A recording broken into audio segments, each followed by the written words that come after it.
the complexity, the wonderful things that work within the body, the network functions, the network activities, the things that make you healthy, the things, your physiology, your anatomy, your biochemistry, your endocrinology, all the things that make you who you are.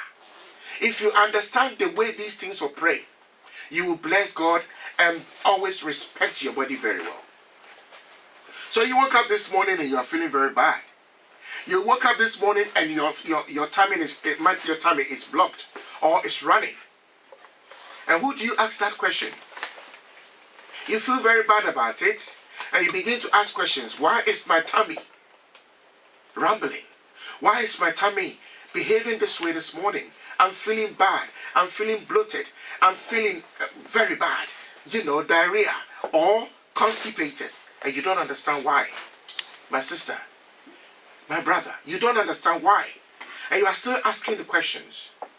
But have you forgotten about last night, what you did?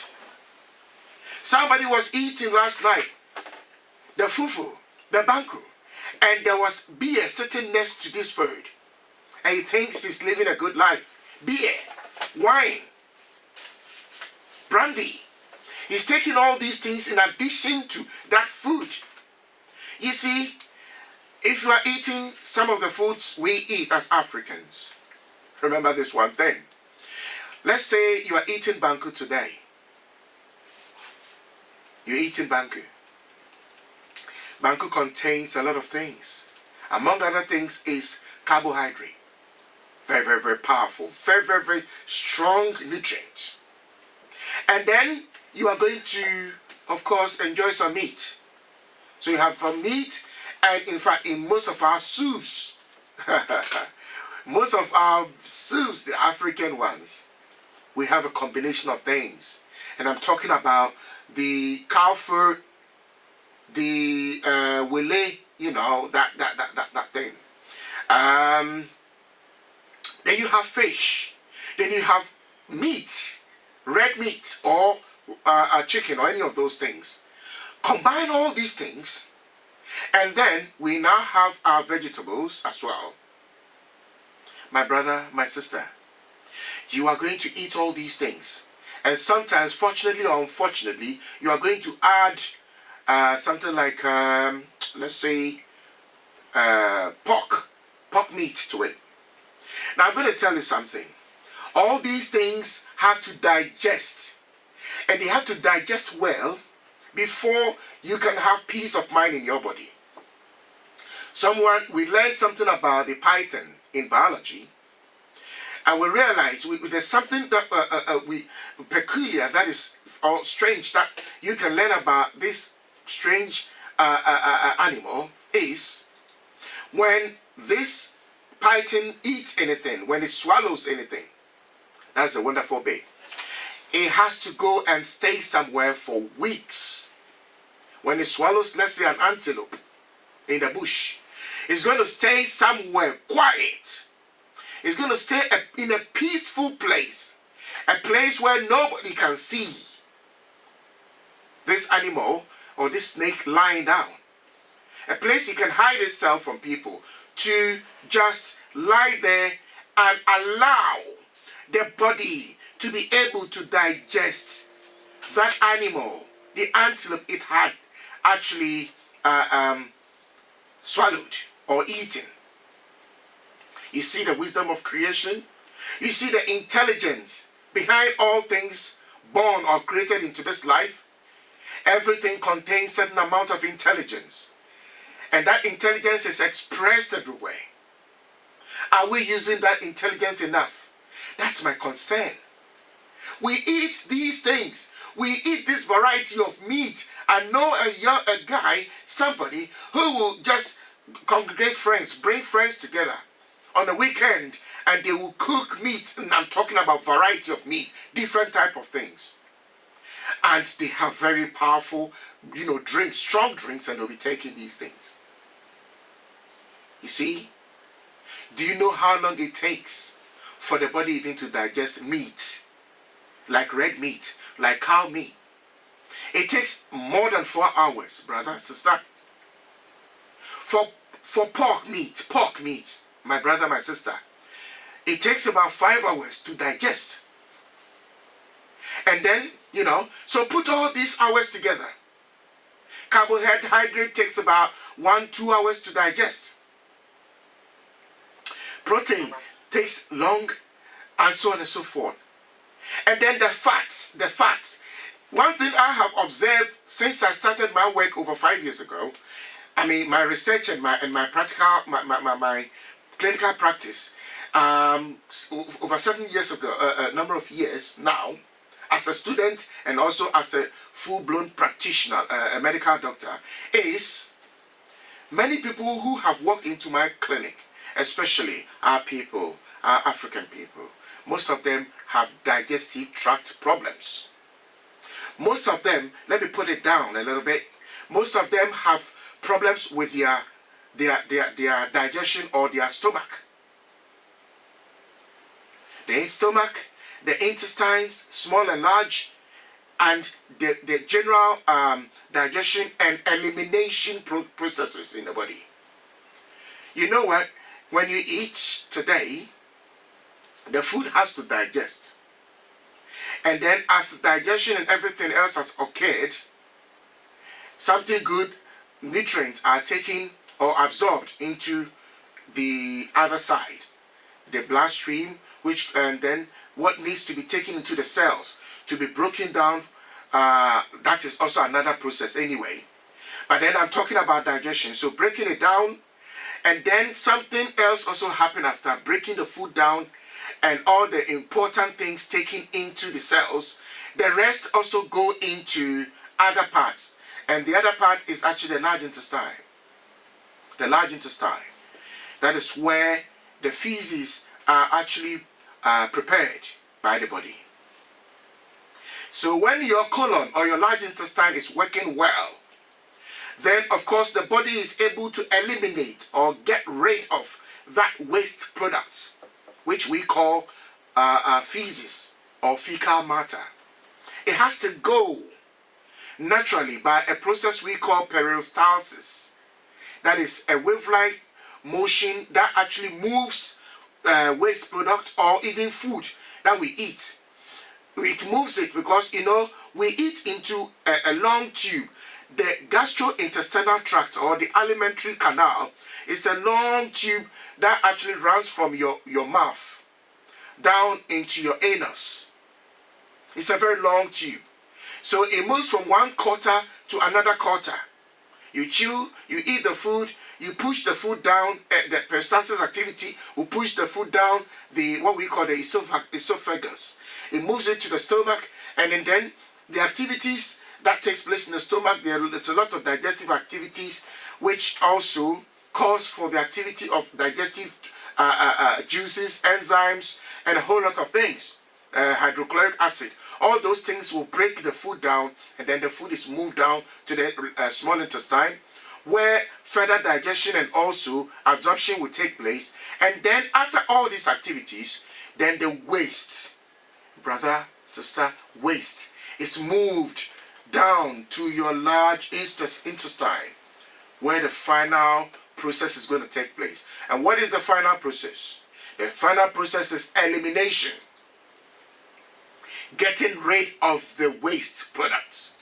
Getting rid of the waste matter. Take it out of the body. Move it out. By the time this happens, my brother, my sister, you have actually completed a cycle of digestion and elimination. Isn't this so wonderful? And suppose if your body is not able to do all these things properly. Suppose your body is unable to do all these things properly due to your behavior, due to the way you live your life. Eating too late, heavy food too late. And then after that, you go to bed within an hour, 1 hour after eating this heavy food. And you expect your digestion to work. So I tell you what, and I'm not surprised that most of the people that have walked into my clinic, and especially my people, Africans, most of them come with digestive tract problems. And most of them are constipated. Most of them are constipated. They can't eliminate food properly from the large intestine. So the large intestine is blocked. Many people are facing what we call gut dysbiosis. The gut is actually something to do with the bowel. The bowel. And dysbiosis means there's no life, there's no activity over there. And why do we have this dysbiosis? That is the question. The answer is simple. Most of the time because the foods don't move and we eat the wrong things at the wrong times and not getting enough time to allow the body to digest these things properly. Of course, what will happen? There's something called fermentation. The body becomes, the food becomes fermented in our large intestine. And unfortunate thing is, because we also self-medicate and we take all sorts of medication into our bodies, most of the time our people don't allow themselves to be prescribed. What they do is mouth to mouth. Oh, I tried this some time ago, it worked for me. Go and try this medicine. So we tend to self-medicate a lot. And therefore, most of the things that the medications we take also have the capacity to destroy our intestinal flora, what you will call the good bacteria. The good bacteria. You are destroying the good bacteria. You know what the good bacteria does? What that bacteria does is it helps your body to do the further digestion and also help with the elimination process. The good bacteria also help with your immunology or your immune system. It strengthens it. It works with it. So therefore, the more these intestinal flora or friendly bacteria becomes destroyed by your activity, and I'm talking about your health, your unhealthy lifestyle again. Because you are taking medication in. Medicines you don't have any clue about what even the contents are. Somebody told me some time ago that whatever happens to them, whether they have headaches or pain in the stomach or anywhere, they take antibiotics. And I said, where do you get them from? Because doctors in the UK will not be prescribing antibiotics for you just like that. It's wrong.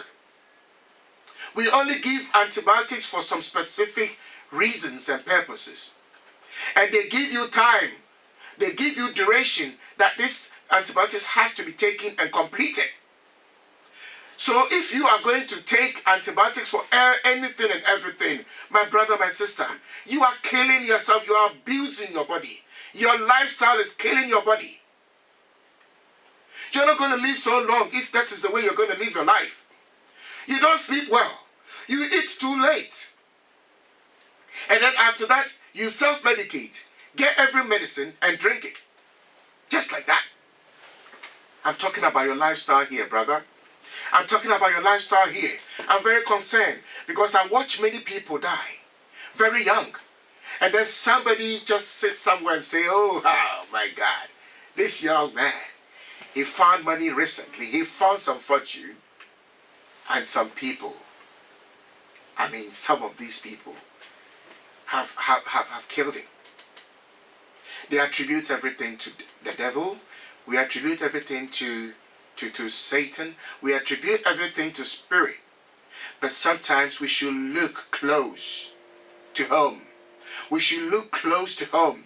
The name for my clinic, and I intentionally chose that name for my clinic, is Inner Focus. And you know what? The meaning simply is just very simple to understand anyway. It simply means just look inside your body. Inner. Go into your body and look inside and listen to the body. Listen to the body and you will know what the body really, really wants. You will know what the body wants you to do. You see, listen. Inner focus. Listen to the body. Now, today, start listening to the body. Pay attention. And brother, sister, you will live. I'm not a pastor, but I believe that this is a message that I've been given to give to you. It's a message I've been asked to pass on to you. I'm not, like I said, a pastor or a bishop, but I'm here as someone who has committed himself to educating on you on your lifestyle, on your health, because I want you to live. I don't want you to die a young man, very young, 35, 40, 45, 50. You are still very young in these ages, because you know what? Your genetic potential is about 120 years. Everyone. In fact, you are blessed with that. If anybody tells you that, oh, in today's world, you can die early because we don't live very long these days, my brother, my sister, of course, we cannot live as long as Methuselah, someone like Methuselah did in the Bible. We can live, we can, because things have changed a lot. The environment have changed. Our way of life have changed a lot. But I can tell you one thing. You can go up to 120 years. That is your genetic potential today. If you want to live, you can go very long. You can go all the way. Longevity is your portion. You can live long if you start taking care of the body very well. You start exercising every day. You start losing some weight. Some people, and I'm talking about lifestyle again, because of their lifestyle, because of the kind of jobs they are doing, they are abusing their bodies. And anytime you abuse the body will one day punish you. That is what the 11th commandment is about. When you abuse your body will punish you. I say this, and I say this confidently. Ladies and gentlemen, so, like I said, it's your lifestyle.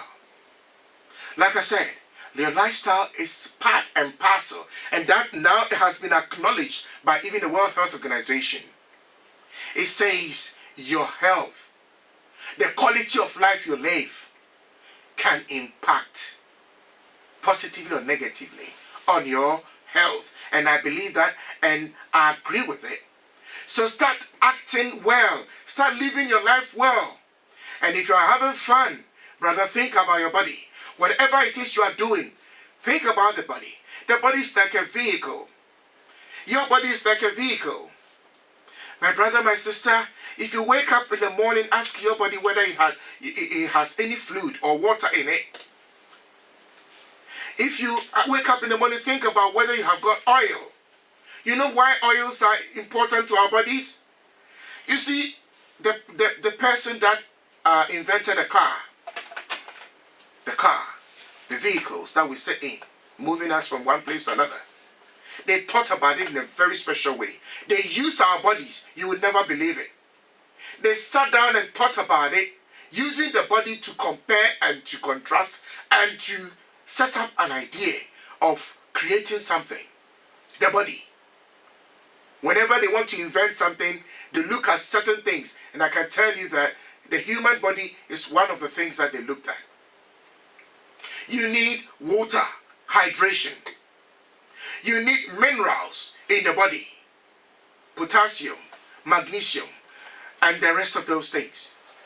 You also need to put in you need to put in food, of course. Food is fuel. If you know the chemical structure of something like carbohydrate, you can see that it compares more or less like petrol. If you ask any chemist or scientist, they will tell you this. If you look at the chemical structure of carbohydrate, let me put it that way.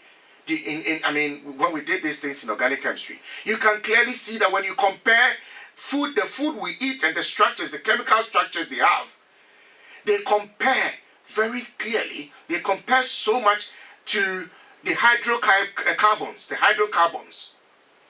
And when I talk about hydrocarbons, I'm talking about petrol and all these fuels, the natural, what we call the fossil fuels. They compare in structure with them. So you can see that Food is fuel. Food enters the body and behaves like fuel. When the body is able to properly digest foods, that is when your digestive anatomy and physiology is working very well. Of course, your food that you are eating is supposed to produce energy. Energy. The food nutrients are supposed to produce energy, and they are also supposed to produce material for the body to use for extension of your life. You need protein to produce other things. Of course, our DNA needs some proteins to produce proteins to generate or develop anything it wants to generate in the body.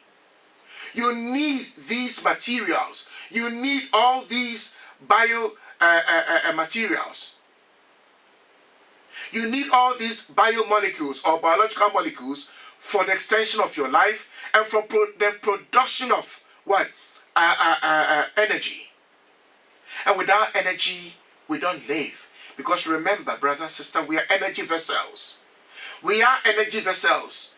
We have to give energy as open systems to the environment and take in energy. We have to, otherwise we can't live. So all we are doing in this life is to give energy and take in energy. Give out energy, take in energy. The process continues if you want to live. That is a cycle of life.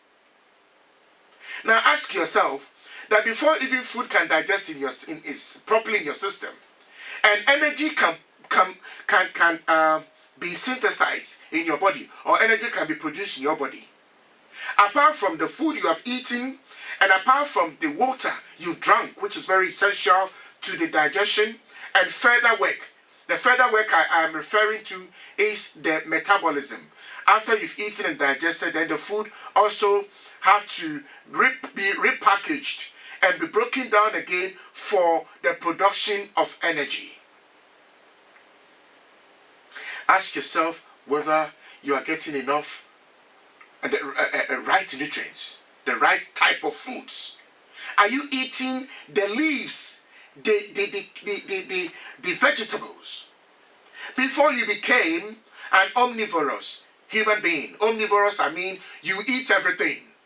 Anything at all, you eat anything. Omnivorous.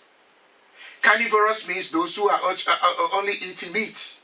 Carnivorous living systems, they eat only meat. And herbivorous living systems only eat herbs or leaves. But we human beings are what we call the omnivorous systems, or omnivorous living organisms. We eat everything. Yes, we eat everything. We eat meat, we eat herbs, we eat all those things. So after eating all these things as an omnivorous living system, you need water. And I'm talking about potable water, good drinking water for proper digestion. And then you also need to breathe in oxygen. And I'm talking about pure oxygen. I'm not talking about contaminated oxygen. And I'm not talking about polluted air. I'm talking about pure oxygen to help with the further work after digestion, which is metabolism. Because your cells may need pure oxygen for what? For further work, which is metabolism or metabolic activity. So today, most human beings are facing digestive tract problems, and they are also facing metabolic problems or metabolism problems. I can tell you that a disease like diabetes is a cardiometabolic problem, something related to metabolism and the cardio, the heart. I can tell you that. Most of the problems we are having today, brother, sister, is from your lifestyle. Diabetes is from your lifestyle, the way you live your life. Somebody was asking me some time ago that I don't eat sugar. Doctor, me, I don't eat sugar. I stopped eating sugar some time ago. But my doctor says I have diabetes. I don't believe it. I don't really believe it. I refuse it. And I said, brother, don't refuse it. Don't refuse it. It's true. I checked you right now and I've seen this person came to my clinic. I did the same test that was done by his doctor, and I found out that he was diabetic. And then he asked me, so if I'm not taking sugar, then what else is causing that? And I said, diabetes is not just something that you get only from eating sugar, brother. If you're not eating sugar, you can still get diabetes. He said, how? Then I laughed. And I said, well, because of your lifestyle, because of the way you live your life. What kind of job did you say you do? Security officer, of course. And what shifts do you normally do? He said, well, I do 4 days and 4 days nights. And I said, brother, I've rested my case. And I'm not saying the job, I'm not condemning the job, I have no right to. But I'm only condemning about your decision to be sleeping 4 days at home and be sleeping and be doing something else another 4 days. You see what you have done? You are breaking the law of the body called the circadian rhythm law. The circadian rhythm, wants you to sleep, and mostly sleep in the night. The creator of this world could have chosen to make everything day, and there would have been no nights at all. But we have days and nights, and you know why? Because nights is for resting the body, my brother, whether you believe it or not.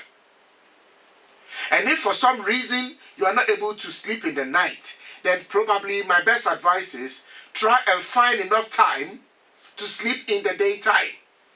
Close all the curtains and the windows and make your place dark, just like the night is like. Because the night, there's a reason why we feel asleep in the night. And I know as I'm talking now, some people don't even sleep. Some people are facing something called chronic insomnia. They can't sleep at all. Your lifestyle, brother. Your lifestyle, sister. I explained to the man, I said, when you're not even taking sugar, you are still going to face diabetes because your body is turned upside down. And all the systems in the body, because of you are abusing your body, all the systems are angry with you. All the systems, your pancreas is not working well. Your liver is not working well. Your kidney is not working well. All the systems in your body, because they work in a network fashion. They all are connected with each other. They all are working together. They work in a special synchronicity in order to be able to give you the health you need. All these things, whether you are sleeping or not, they are working to keep you alive. And you are abusing them. You are abusing the systems. And you think you're going to live long. No, you would never. Because you know what? They will pay you. Thank you very much. And I want you to ask me questions. Doctor, thank you very much for that introductory session. Listeners, this is Starr Radio, and you are tuning to the Health and Wellbeing Hour with Dr. Eghan of Inner Focus Wellbeing Clinic at London, Lewisham to be specific. We're going to go for a quick break, and when we come back, the lines will be open for you to ask questions. And the next hour is going to be an interactive sessions. The doctor has spoken a lot about what we eat, the time we eat, the kind of food we take in, the exercises, the nature of our jobs, how can we balance that, and if as a result of the nature of our jobs we are not able to sleep at night, what do we do during the day to balance it? We know most Africans, we have our own food style. How do we make sure that the food styles that we eat or the foods that we eat, we are able to regulate them to the extent that I'm a victim. Basically, I also eat late. So when we come back, we'll be asking a lot of questions. Stay tuned, don't go away. We're going for a quick commercial break. And when we return, we will continue with our discussion. Dr. Eghan is here. So stay tuned. We will be right back.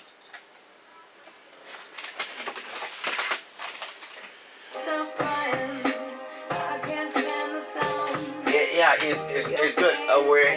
So what we'll do now.